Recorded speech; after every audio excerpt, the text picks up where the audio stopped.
Restaurant જેવું તંદૂર વગર જ પરફેક્ટ તંદૂરી સ્મોકી ફ્લેવર સાથે આજે બનાવીશું તંદૂરી પનીર ટીકા. તો ચાલો શરૂ કરીએ.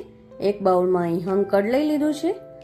તેમાં 2 ચમચી શેકેલા ચણાનો લોટ એડ કરી દઈશું.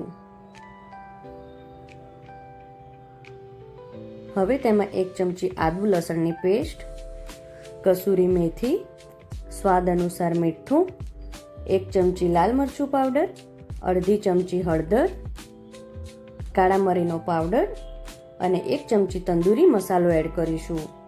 જો તંદૂરી મસાલો ન હોય તો ગરમ મસાલો યુઝ કરી શકાય. ત્યારબાદ તેમાં 1 ચમચી મસ્ટર્ડ ઓઇલ એડ કરીને મિક્સ કરી લઈશું. હવે તેમાં પનીર, ઓનિયન, કેપ્સિકમ ઉમેરી હળવા હાથે મેરિનેટ સાથે મિક્સ કરી લઈશું. તેને 10 મિનિટ માટે રેસ્ટ થવા દેવાનું. હવે તેને આ રીતે સ્ક્યુઅર પર લગાવી ડાયરેક્ટ સ્ટવ પર જ સ્લો ટુ હાઈ ફ્લેમ કરતા જઈશું અને ગ્રીલ કરી લઈશું. તેનાથી એકદમ તંદૂરી ફ્લેવર આવી જશે. આ રીતે થોડા હળવા બ્લેક સ્પોટ આવી જાય ત્યારે તેને સર્વિંગ પ્લેટમાં નીકાળી લઈશું. તો તૈયાર છે એકદમ ટેસ્ટી તંદૂરી પનીર ટીકા.